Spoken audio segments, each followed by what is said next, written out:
Para poder empezar a hablar de este tema hay que remontarnos al año 2001, donde se estrena una maravillosa serie, a mi ver, que se llama Smallville, en la cual tenemos a un personaje llamado Chloe Sullivan, que es la mejor amiga de Clark Kent. Este personaje es interpretado por Allison Mack, y esta chica actualmente se encuentra en prisión. Allison Mack nace en el año 1982 en Alemania, ya que sus padres se encontraban allí. Como una curiosidad, su padre era cantante de ópera. Allison ya desde muy pequeñita empieza a mostrar mucho interés en el mundo de la actuación, tanto que sus padres la ayudan a entrar ahí. Más o menos a los 7 años, ella ya interpretaba algunos papeles en series y películas. Pero no sería hasta que entró a la serie de Smallville que despegaría un poco como actriz de fama internacional. Fíjate el impacto que tuvo ella como personaje de Chloe Sullivan en la serie, que luego adaptaron a ese mismo personaje para los cómics. La serie dura del año 2001 al 2010 y Allison entra en la organización NXIVM en el 2006. Allison Mack accede a NXIVM a través de unos cursos, unos talleres que imparte que se llaman ESP o ESP. Son programas de éxito ejecutivo. ¿Qué es lo que te prometen estos cursos? Bueno, que además de que son carísimos, lo que te ofrecen es que mejores muchos puntos de tu vida, que tengas éxito en tu vida. Y no solamente va dirigido a ejecutivos, como dice el mismo curso, sino para todo tipo de personas, para que tu vida mejore en todos los aspectos. Bueno, ella entra, pero también entra su compañera de reparto de Smallville, que era Kristin Kreuk. Lo que pasa es que más adelante parece que Kristin Kreuk vio algo raro en esta organización y se retira, ya no continúa. Pero Allison Mack sí lo hace, sí continúa, trabaja muy duro en la organización, intenta escalar lo máximo posible, pero claro, en todo este proceso sus compañeros de trabajo, la gente que le rodea, empieza a ver que ella como que se obsesiona demasiado, que ya se hace una burbuja y todo es la organización, nada más. Incluso baja muchísimo de peso, y la ven así, en ese estilo, metida totalmente en la organización. Tanto así fue que ella llegó a ser la mano derecha de Keith Raniere. Estaría ella al mismo nivel que Nancy Salzman. Ella escaló muy rápido también, bueno, por lo que habíamos dicho, el trabajo duro iba escalando, aparte los cursos cada vez costaban más dinero, eran más demandantes y muy agobiantes. Pero también Keith Raniere vio muy interesante la imagen de Allison Mack para que la organización se pudiera esparcir de manera mundial. Keith Raniere necesitaba dos cosas, dinero e imagen, y eso en ese sentido Allison Mack daba muy bien la talla. Luego, un poco más adelante del vídeo, os contaré cómo las personas caían víctimas de esta organización, y digo víctimas porque así era. Pero ahora quiero contaros por qué a Allison Mack se le da una condena de 3 años, pagar una multa de $20,000 y tener que hacer ciertas horas de trabajos comunitarios. A ella en principio se le dieron de 14 a 17 años, pero gracias a que ayudó a apresar al líder, solamente le dan esta condena que ya he comentado hace un momento. A Allison Mack se le imputaron cargos de crimen organizado y conspiración para crimen organizado. Por eso quedó su condena al final tan pequeña. Se le quería agregar esclavitud sexual y tortura. ¿Qué es lo que hizo Allison Mack? Bueno, ella, junto con Keith Raniere y Nancy Salzman, crean la sección secreta llamada 2, en la que solamente entran mujeres. A la par se crea también la sociedad de protectores, que solamente era para los hombres. ¿Por qué se hacía esto? Así conseguían dividir a los dos sexos y que fuera mucho más fácil manipular a las mujeres, sin que los hombres pudieran saber nada y poder ayudarlas. A ellas se les dice que solamente saben de esta organización Nancy Salzman y Allison Mack, que son las que están manejándola. Keith Raniere se supone que no sabía nada. Por eso las empoderan, les dicen que como son familiares, prácticamente son familias, son hermanas, son muy amigas y se sienten entre ellas muy seguras. Y es algo como secreto para ellas, muy importante. Se les dice que van a pasar por ciertos obstáculos y que por eso va a ser más fácil todo esto gracias a que están juntas. El rito de iniciación, que es una cosa muy importante que ahora voy a comentar, es de la siguiente manera. Ellas tenían que ir a un lugar en el que iban vendadas, llegaban, las dejaban desnudas y le quitaban la venda. Estaban entre ellas, entre amigas, entre hermanas, todas se conocían, no había problema. Pero tenían que pasar por una prueba un poco complicada, las tenían que marcar, pero lo peor de todo es que tenían que pedir que fueran marcadas. Entonces, se les ponía esta marca A ellas se les decía que era un símbolo antiguo en latín, ¿no?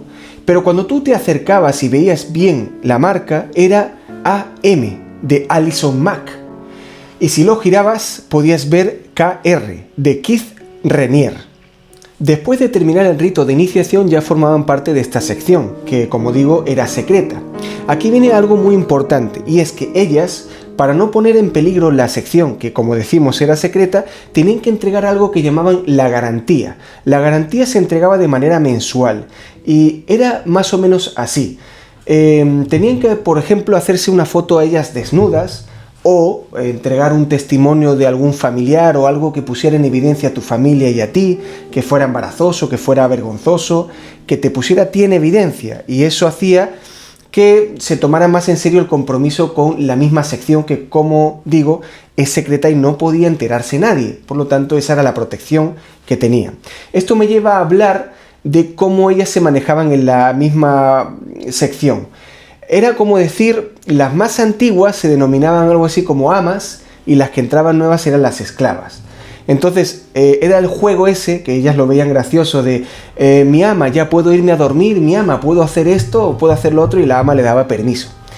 Es más, la garantía se decía, o ellas les comentaban, que solamente la tenían las amas, la ama directa, por decirlo así. Lo tenían los tres líderes, que eran Nancy Salzman, Alison Mack y Keith Raniere. Una vez que las chicas caían en la trampa y entregaban su garantía, ya pertenecían a Keith Raniere. Por lo tanto, ya podían hacer lo que quisieran con ellas, estaban prácticamente esclavas. ¿Qué es lo que pasaba aquí? Una vez que eran marcadas, a algunas se las elegía y tenían que tener relaciones con este señor, tenían que hacer trabajos, lo que le pidiera este señor, obviamente no les pagaban, y muchísimas más cosas, estaban maltratadas mentalmente y demás. Aparte tenían que estar muy delgadas, contar calorías, porque a este señor le gustaban muy delgadas, y ese era otro tema también. Para llevar a cabo todo esto se necesitaba alguien, y ahí entraba Alison Mack, que por cierto, por lo visto, estaba encantada de hacerlo, y ella es la que las perseguía. Las calorías para que estuvieran delgadas, que hicieran los trabajos, las tenían mentalmente aburridas, o sea, estaban súper agobiadas por culpa de Alison Mack. Alison Mack parece que hacía todo esto porque estaba enamorada de Keith Raniere y quería que se cumplieran los sueños de su amado líder, al que ella amaba. Una de las cosas que ayudó a Alison Mack en que bajaran su condena fue unos audios que ella reveló en los que Keith Raniere le daba instrucciones de cómo debían ser marcadas las chicas. Y para que fueran marcadas ellas mismas lo debían pedir, porque en su mente narcisista, en su mente psicópata de este señor, su idea era poseerlas, poseer su voluntad y que ellas mismas lo pidieran. Gracias a estos audios que ella reveló, Alison Mack le bajaron la condena. Hablemos un poco de Keith Raniere. Él nace en Brooklyn, Nueva York, en el año 1960 y a los 16 años se muda a Albany. Él está muy interesado desde muy joven en las empresas de tipo multinivel, por lo que abre algunas empresas con este tipo de estructura. Aunque hay algunos funcionamientos un poco irregulares, como por ejemplo temas de que no pagaba impuestos y demás. En el año 1989 aparece en el libro Guinness de los Récords como uno de los 3 hombres con más IQ en el mundo. Esto quizá puede variar anualmente, pero él se agarra y se jacta de eso para captar a sus víctimas en la futura organización de NXIVM y les dice que es el más inteligente del mundo. Eso es mucho más, eso te ayuda muchísimo para captar bien a las víctimas y manipularlas mejor. En el año 97 conoce a Nancy Salzman, que será una pieza muy importante en la futura organización NXIVM. En el año 98 se asocian y abren dicha organización. El perfil de Keith Raniere es el de un psicópata y narcisista. Es un psicópata porque es un ser muy inteligente y aparte es encantador, por lo que consigue atraer fácilmente a sus víctimas como un gran cazador. En el año 98 se crea la organización con el nombre de Programas de Éxito Ejecutivo, que sería como la semilla de la empresa, de la organización, ¿no? A los años ya pasó a llamarse NXIVM, que es cuando ya cuajó más la idea. Aquí había como una especie de organigrama, en lo que en lo más alto se encontraba Keith Raniere, que se hacía llamar Vanguardia. Justo debajo de él se encontraba Prefecta, que era Nancy Salzman, y debajo de ellos estaban todos los demás de la jerarquía, que podían ser, por ejemplo, supervisores, entrenadores o estudiantes, y tenían lazos de colores para diferenciar las diferentes jerarquías que existían. Esto lo he sacado de un documental que se llama The Bow, que se encuentra en la plataforma de HBO, Lo busqué en Netflix y en Amazon Prime, pero finalmente lo he encontrado aquí, en esta plataforma. Al menos a día de hoy está ahí, que yo sepa, ¿no? Y aquí explican diferentes experiencias que tuvieron miembros de la organización. I don't know why, that makes me want to cry. It's beautiful. I think, sorry.